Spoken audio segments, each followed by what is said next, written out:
오, 하늘에서 빛이 쫙 내려오는 기분인데요. 네, 조명이 좀 달라졌습니다. 새해를 맞이해서 멋진 조명으로.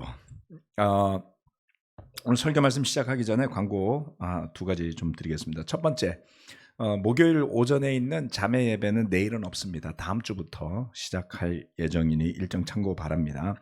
두 번째, 우리 SCOC 원 밴드 관련 공지사항인데요.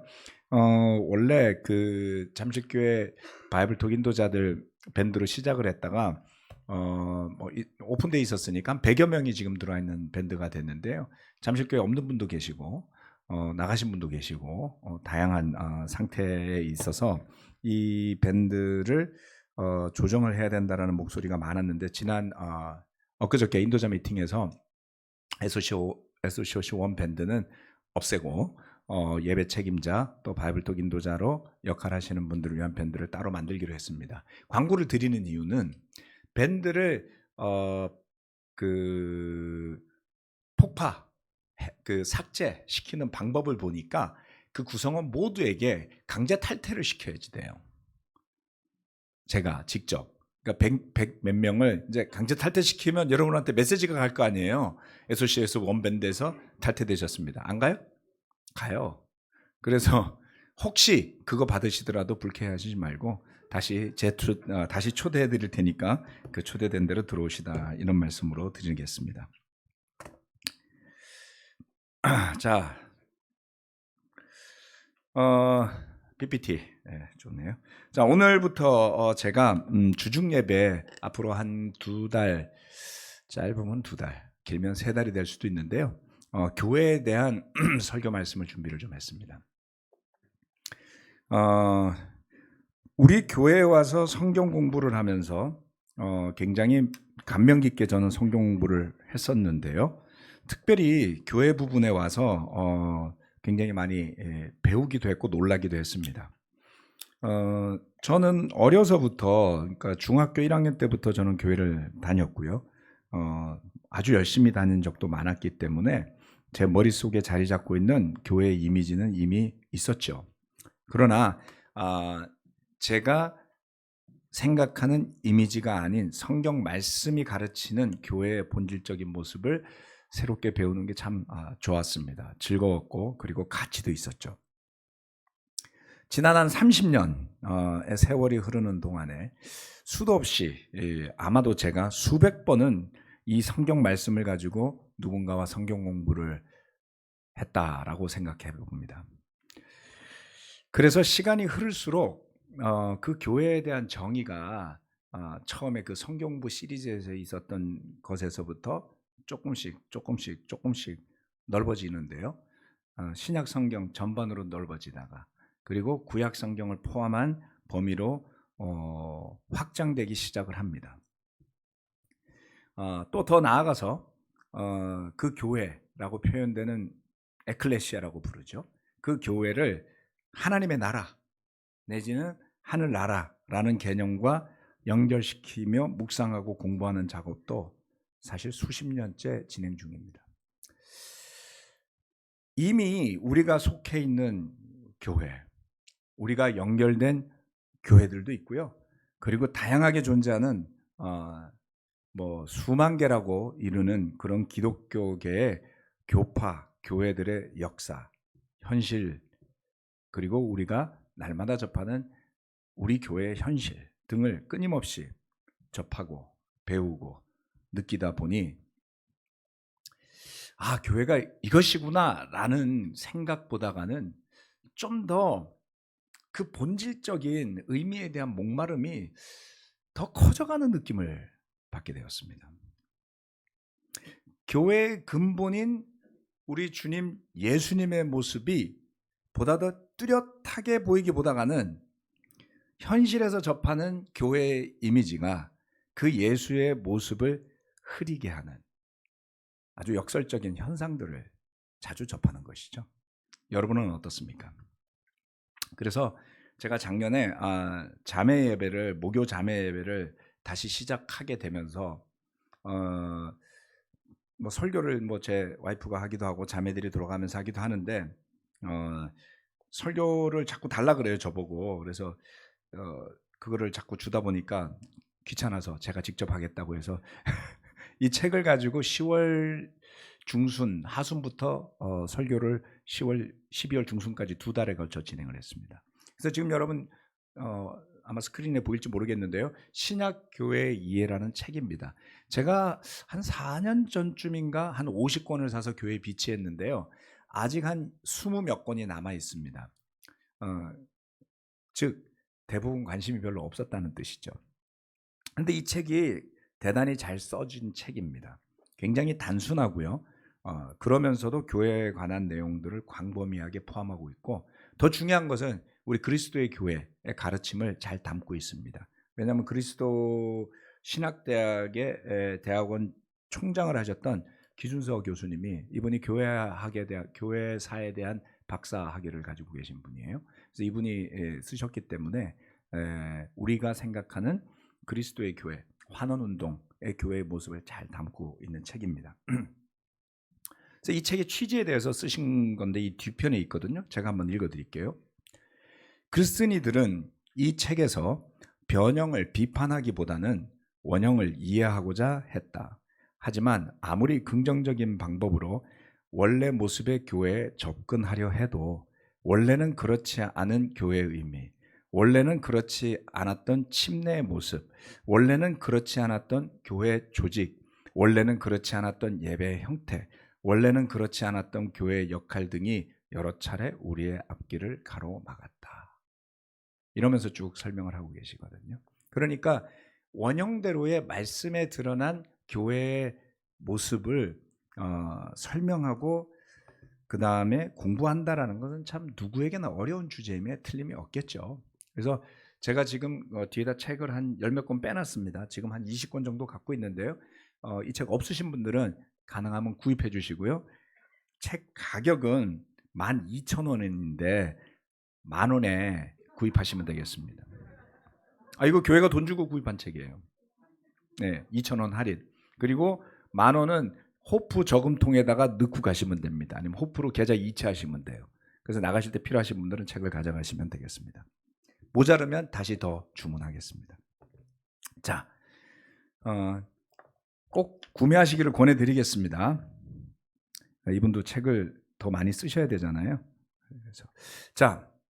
그래서 저는 이 교회를 바라볼 때 부탁을 첫 번째 드리고 싶은 게 있어요. 오늘부터 시작하는 클래스에 대한 부탁인데, 첫 번째, 교회를 바라볼 때 기억해야 될 아주 중요한 것, 나 중심적으로 생각하는 것에서 말씀 중심으로. 교회는 이래야 돼 라는 나 중심이 아니고요, 말씀 중심으로요. 교회는 이래야 돼 라는 내 바램보다가는요, 하나님 중심으로요. 나의 느낌보다가는 그리스도 예수를 중심으로 생각하는 사람으로 함께 성장해 갑시다. 말씀 중심, 하나님 중심, 그리스도 예수 중심으로 교회를 바라보는 눈이 생겨난다면 어떨까요, 여러분? 그죠? 네. 자, 그래서 오늘 첫 수업을, 수업이라 하면 싫어하죠. 이거 뭐라고 부를까요? 네, 첫 설교라고 합시다. 첫 설교를 시작하도록 하겠습니다. 첫 번째, 교회의 의미입니다. 제가 한 2017년경인가요? 성경부 시리즈를 조금 한번 주중에 설교로 만들었던 적이 있죠. 그때 약간 구약에 나타나는 교회의 컨셉들을 조금 설명하고 그랬던 적이 있는데, 설마 그거를 기억하시는 분들은 별로 없으시겠죠. 네, 그 이후에 필요해서 달라는 분들한테는 제가 그 교회 성경 공부 시리즈를 조금 더 보강한 PPT를 나눠드렸습니다. 그래서 필요하시면 그거를 보시면 아마 오늘 제가 설명하는 거를 좀 더 이해하실 수 있을 거라고 생각하는데요. 자, 교회라는 교회의 의미를 오늘은 살펴봤으면 좋겠습니다. 첫 번째, 교회라는 단어의 어원과 뜻입니다. 알고 계시고 아마 어렴풋이 여러 번 들었기 때문에 외우고 계시는 분도 있을 거예요. 에클레시아라는 단어가 신약에서 교회를 뜻하는 단어로 쓰입니다. 그런데 이 에클레시아라는 단어는 교회라는 단어의 어원은 에클레시아거든요. 그런데 이 단어는 일반적인 의미로 사용되던 단어다라는 것이죠. 즉 고대 그리스의 자유민들이 공공의 일을 의논하기 위해서 모인 집회를 에클레시아라고 불렀다는 거예요. 뭐 오늘날로 치면 어떤 걸까요? 뭐 주민 공청회? 그런데 가보신 적 있나요? 네. 재개발 조합 총회? 그런데 가보신 적 있나요? 예, 재개발되는 집에 안 살아보셨죠? 그러면은 반장 투표. 네, 자, 그 그리스는 폴리스라는 도시들로 구성이 돼 있었고요. 그런 도시들마다 자유 시민이라고 말하는 투표권을 가진 사람들이 모여서 그 도시와 관련된 일들을 의논하는 자리가 있었다. 그렇게 모이는 모임, 그러니까 에클레시아라는 모인다라는 뜻을 갖고 있거든요. 그러한 단어로 일반적으로, 그래서 그 시민들이 에클레시아를 통해서 중요한 일을 의논하고 결정했다라는 것이죠. 그래서 신약 성경에 보면 에클레시아라는 단어를 교회로 번역하지 않은 성경 구절이 나옵니다. 네. 사도행전 우리 잘 알죠? 19장 32절, 41절 말씀인데요. 이게 에베소에서 난리가 났었죠. 자, 극장 안에서는 더러는 이렇게 외치고 더러는 저렇게 외치는 바람에 모임은 혼란에 빠지고 무엇 때문에 자기들이 모여들었는지조차 알지 못하는 사람들이 많았다. 이렇게 말하고서 그는 모임을 해산시켰다. 모임이란 단어가 나오잖아요. 그렇죠? 이거 교회라고 표시하지 않아요. 에클레시아라는 헬라어, 그리스어가 쓰였는데 성경에서 번역할 때는 이것을 모임이라고 표현을 했습니다. 그러니까 예배, 교회라는 것은 근본적으로는 사람들이 모이는 모임이라는 뜻을 가지고 있다. 이렇게 이해하시면 됩니다. 오늘은 헬라어의 어원을 설명하지는 않겠습니다. 뭐 아주 여러 번 했던 것이고요. 뭐 에크콜, 뭐 이렇게 콜이다 이렇게 했었는데요. 그건 넘어가고요. 오늘은 성경에서 어떻게 쓰였는지를 살펴보겠습니다. 그런데 이 단어가 갑자기 왜 신약 성경에서 교회를 뜻하는 단어로 사용이 되었는가라고 말하자면 역사가 있습니다. 그 역사는 헬라어로 기록이 된, 그리스어로 기록이 된 신약 성경 이전에 존재했던 그리스어 구약 성경 버전 아시죠? 그걸 뭐라 그러죠? 70인역이라 그러죠. 그렇죠? 들어보셨죠? 한번 따라해 보실래요? 70인역. 예. 70인역. 기억하셔야지 됩니다. 굉장히 중요합니다. 왜냐하면 구약 성경은 고대 히브리어로 쓰였어요.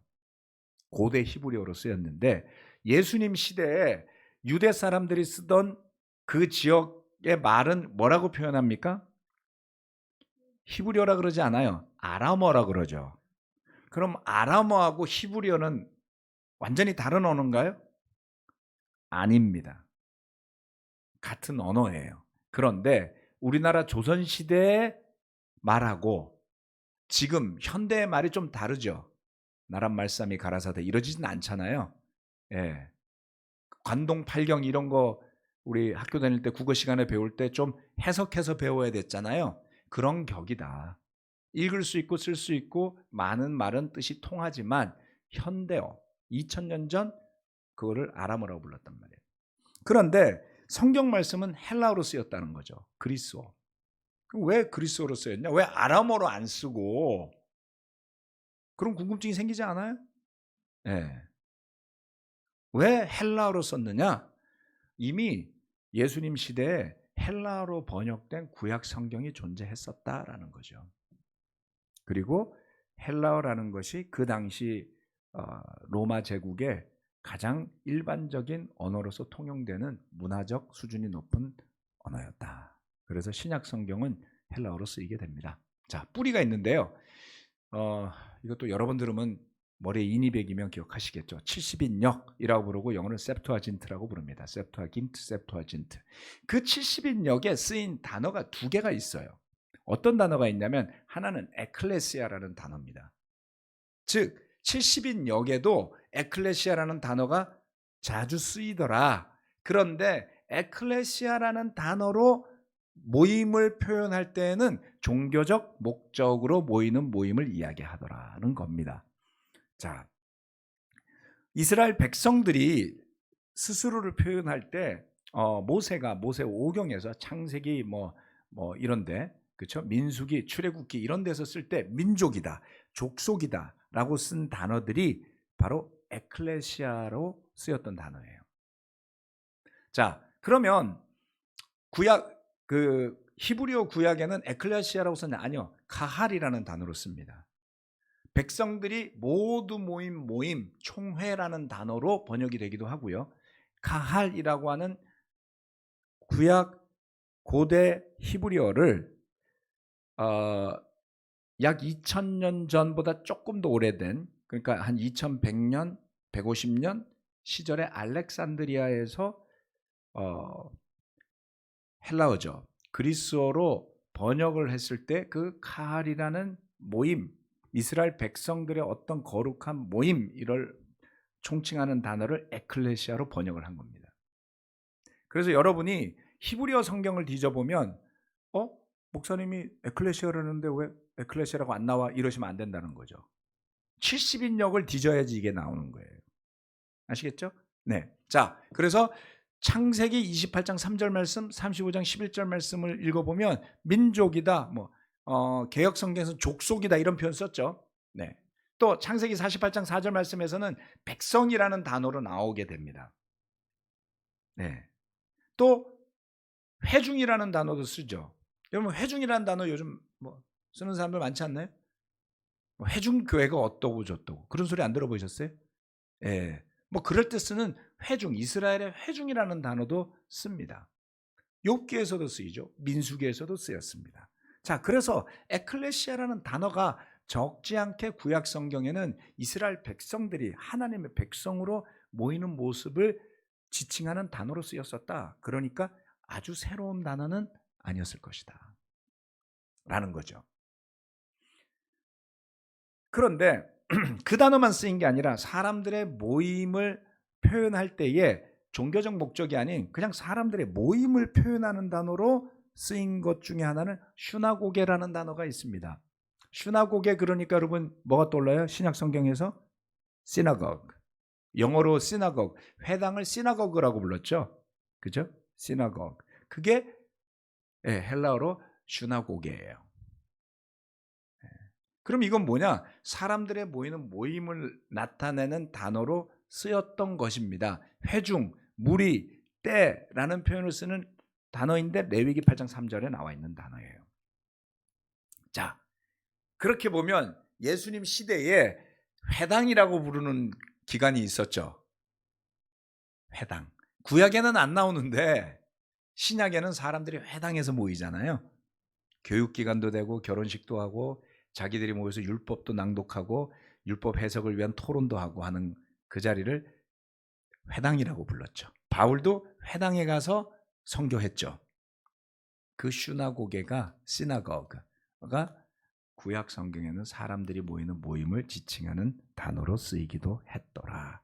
자, 이런 것들은 교회가 나중에 어떤 모습을 띠는지를 설명하는 단어입니다.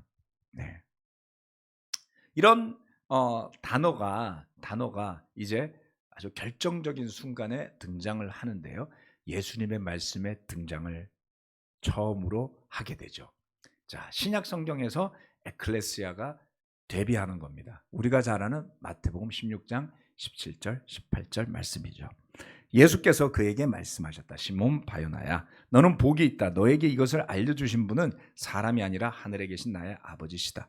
나도 너에게 말한다. 너는 베드로다. 나는 이 반석 위에다가 내 교회를 세우겠다. 죽음의 문들이 그것을 이기지 못할 것이다. 예수님이 뭐라 그랬어요? 내 교회를 세우겠다 그랬죠. 예수님의 에클레시아를 세운다고 이야기했다는 거죠. 네. 그러면 이미 헬라어로 쓰여진 성경에서 에클레시아라는 단어가 쓰인 것들을 잘 알고 있었던 사람들이라면 이 의미를 이해하는 것도 어렵지는 않았을 거고요. 방금 말씀드렸다시피 일반적 의미에서도 그리스 도시에서는 에클레시아라는 단어를 썼더라. 아주 낯선 단어는 아니지만 예수님이 내 교회라고 말하면 그게 뭘까? 이런 궁금함은 가지고 있어야 되지 않겠습니까? 자, 그래서 이와 같은 뜻을 가지고 있다. 교회는 그렇기 때문에 내 교회, 제게 아니고 예수님의 교회죠. 교회는 예수 그리스도께서 세운 것이고 그거 외에는 없다. 자, 우리는 그 에클레시아라고 부른 예수님이 내 교회를 세우겠다는 그거를 교회라고 표현했으니까 자, 지금부터 교회라는 단어는 이것을 의미하는 것이다라고 보고 갑시다. 그래서 제가 서두에 말씀드렸죠. 교회를 바라볼 때 내가 생각할 때 교회는 이래야 돼 그러면 10중 8구 틀리는 겁니다. 왜냐하면 우리는 교회의 설계자도 아니고요. 교회 주인도 아니에요. 성경이 말하는 바대로라면 우리는 교회 지체인 겁니다. 그렇지 않나요? 지체가 몸을 정의할 수는 없죠. 중요한 말씀입니다, 여러분. 주의하십시오. 여러분이 여러분의 짧은 지식과 경험으로 교회를 정의하시려고 하시다가는 10중 8구 실수하십니다. 네. 제가 수십 년을 공부했지만 매우 조심스러운 이유가 여기에 있습니다. 교회를 대할 때 마치 이렇게 바꿔도 되고 저렇게 바꿔도 되는 조직인 것처럼 저는 대한 적이 없어요. 왜요? 너무나도 중요하잖아요. 여러분 몸이잖아요. 그리스도의 몸인데 그러면 이거 한번 잘라볼까? 툭 자르고 이렇게 한번 잘라볼까? 툭 자르고 여러분 몸 누가 그렇게 하면 좋아하시겠어요? 네. 몸의 주인이 싫어하신다고요.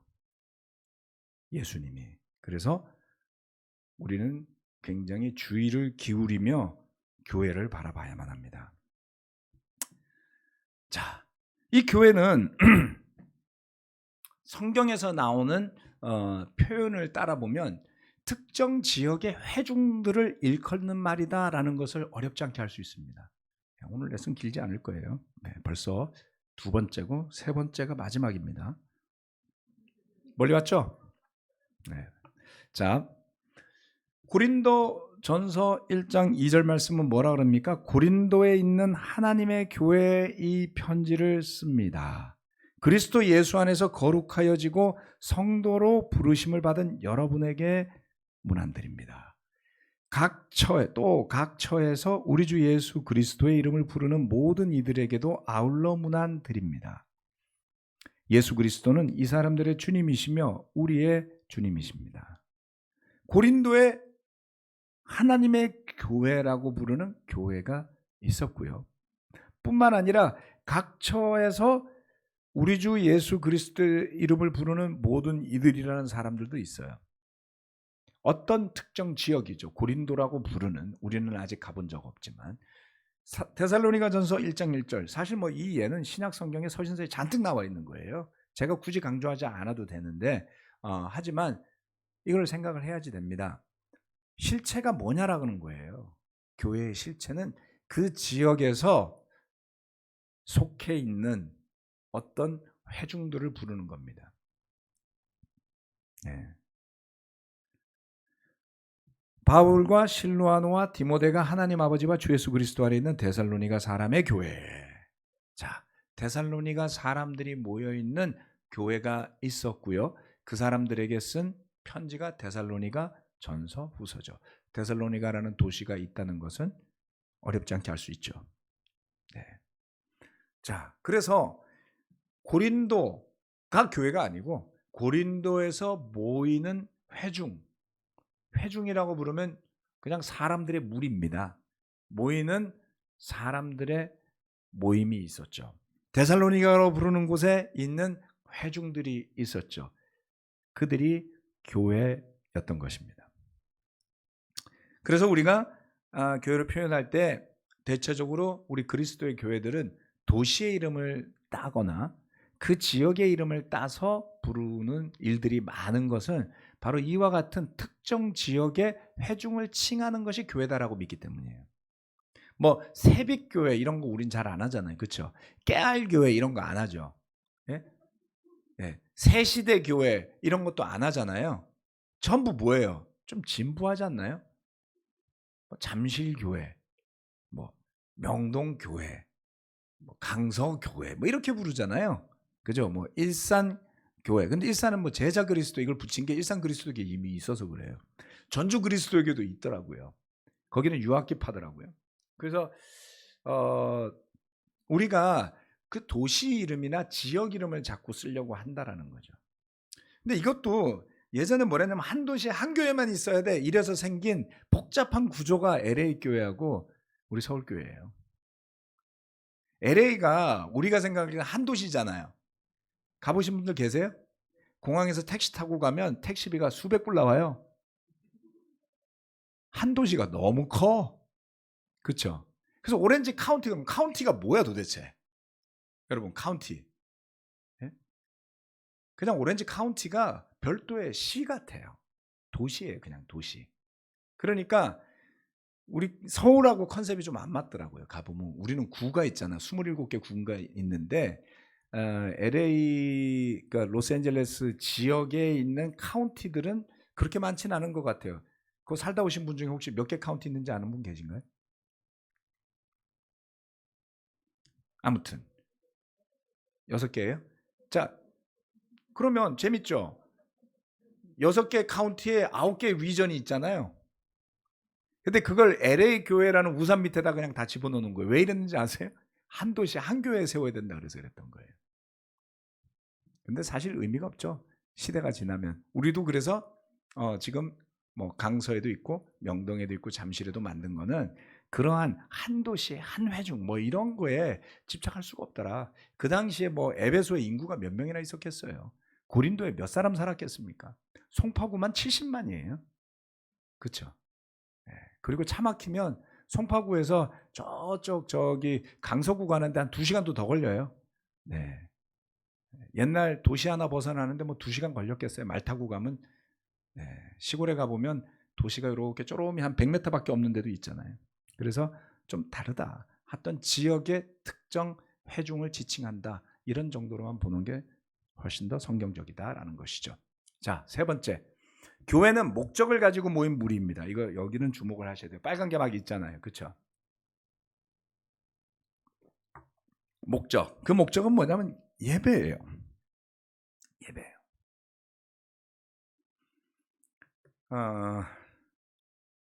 교회는 결국 구별되어진 사람들이 같은 믿음으로 하나님의 이름 아래 예수님을 주님으로 모이는 모임이죠. My Church, 예수님의 교회. 그렇죠? 네. 우리 모여서 뭐 하나요? 네, 그걸 뭐 하는지를 다음 구절들이 설명하고 있습니다. 첫 번째, 고린도전서 11장 18절 말씀. 네, 집에 가서 11장을 찾아서 한번 읽어보십시오. 첫째로 여러분이 교회에 모일 때에 이렇게 이야기를 하는데 그 뒤에 교회에 좋지 않은 모습이 나와서 제가 뺐습니다. 자, 여러분이 교회에 모일 때에 이렇게 표현을 했거든요. 근데 여기에 의미가 있어요. 교회에 모인다라는 것이 우리나라는 전치사라는 게 없는데 이게 전치사예요. 영어에서는. 우리는 전미어로 붙잖아요. 영어엔 전치사로 붙으면 이게 in 같은 단어예요. as라는 단어도 될 수 있고 교회 안에서 모일 때 교회로서 모일 때에 목적이 있다라는 뜻을 내포합니다. 무슨 영어 강의 같이 느껴지나요? 이거 중요해요. 성경을 아실 때. 그래서 교회에 모인다라는 게 장소적인 의미보다가는 교회로서 모이니까 예배로 모이는 걸 의미하는 거예요. 그렇죠? 자, 그걸 좀 더 구체적으로 보이는 게 고린도전서 14장 26절 말씀입니다. 그러면 형제자매 여러분 어떻게 해야 하겠습니까? 여러분이 함께 모이는 자리는 교회로 모였죠. 거기에 뭐가 있습니까? 찬송하는 사람도 있고 가르치는 사람도 있고 하나님의 계시를 말하는 사람도 있고 방언으로 말하는 사람도 있고 통역하는 사람도 있습니다. 모든 일을 남에게 덕이 되게 하십시오. 제가 예배를 매우 매우 강조했습니다. 형태를 강조한 게 아니라 예배가 서로의 덕이 되게 하나님의 영광을 위해서 모이는, 네. 그 개념이 없어지면 예배가 그냥 동호회로 전락할 수도 있고요. 사람들 얼굴 보러 가는 미팅 장소로 전락할 수도 있고요. 영업하러 가는 영업 장소로 전락할 수도 있어요. 잘못하면 다단계 같아질 수도 있습니다. 예. 목적을 상실한 모임이 되면 그 모임은 하나님이 봐주실 예배가 될 수 없죠. 예수님의 몸, my church라고 말하는 그 예수님의 에클레시아가 아니게 되어버릴 겁니다.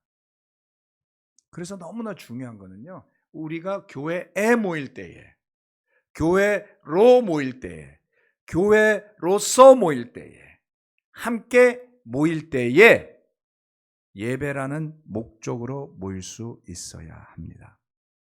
찬송이 있고요, 가르침이 있고요, 계시의 말씀들이 있고요, 네, 방언으로 말하는 사람도 있고요, 통역하는 사람도 있습니다. 크로스오버 예배 오시면 이게 있죠. 자, 물론 이것은 방언이라는 그 당시에 어떤 것을 통역하는 경우도 있었던 것으로 보여집니다만 지금 예배에서는 이어지지 않습니다. 이것을 기억할 필요가 있다라는 것입니다. 네. 그래서 마치 우리가 교회 주인으로처럼 행동하는 건 괜찮아요. 오실 때 끌려오시지 말고 주인처럼 오세요. 그렇지만 교회 주인이라고 생각하시지는 마세요. 우리는 교회에 속해 있는 지체들이다라고 보셔야 됩니다. 그러한 마음가짐으로 오면 내가 이 교회에 와서 뭘 섬길 수 있을까? 주님을 위해서, 하나님의 영광을 위해서, 그 다음 남의 덕을 위해서. 그렇죠? 그래서 예배는 덕과 질서라는 두 가지 단어가 아주 중요하고요. 고린도전서 14장에서 바울은 이 점을 강조합니다. 자, 오늘 몇 가지를 살펴봤습니다. 자, 교회의 의미, 교회라는 단어의 뜻에 대해서 살펴봤습니다. 에클레시아라는 단어는 여러분 꼭 기억해 두시고 적어 두시고 몇 번 되뇌어 주시기 바랍니다. 에클레시아, 그나 뭔지 알아. 교회야 교회. 이렇게 하시면 됩니다. 두 번째, 교회는 특정 지역의 회중을 일컫는 말이다. 그래서 지역에 모이는 예수님의 이름으로 모이는 예배, 그리스도의 몸의 지체들이 있는 그것을 교회라고 부른다. 건물이 아니라는 뜻이죠. 세 번째, 교회는 목적을 가지고 모인 무리들이다. 근데 이 목적은 사사로운 이익을 위한, 본인의 사상을 위한, 본인의 신념을 위한, 본인의 가치를 위한, 본인의 필요를 위한 뭐 이런 게 아니라 하나님께 예배하기 위해 모이는 모임이다. 이거를 잊어버리는 순간 예배는 타락하게 됩니다.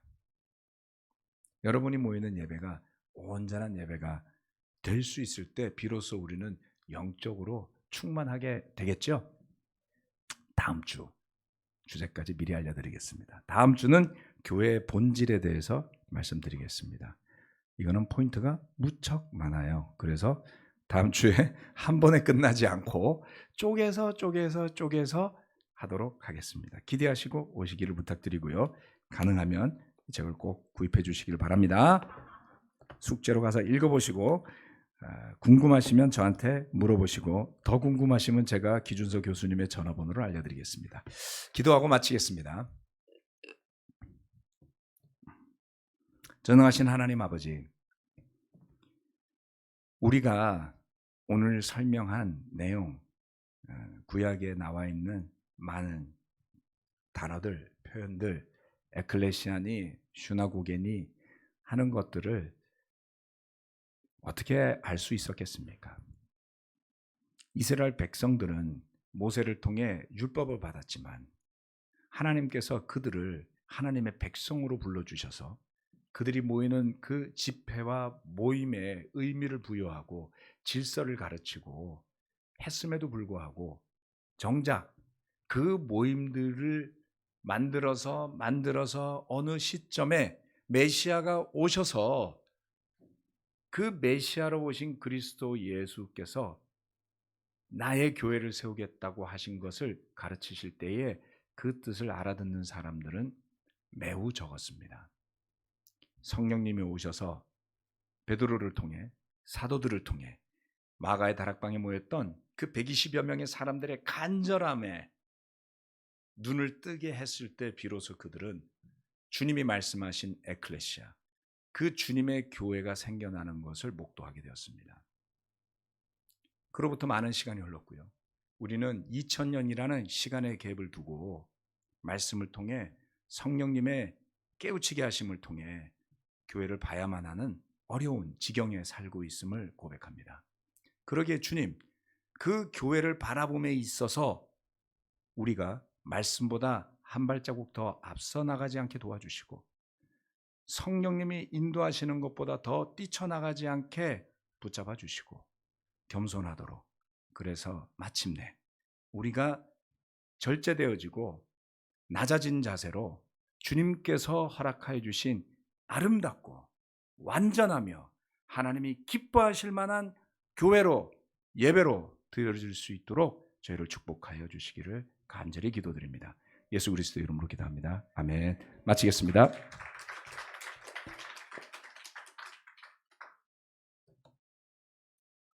어우 눈부셔.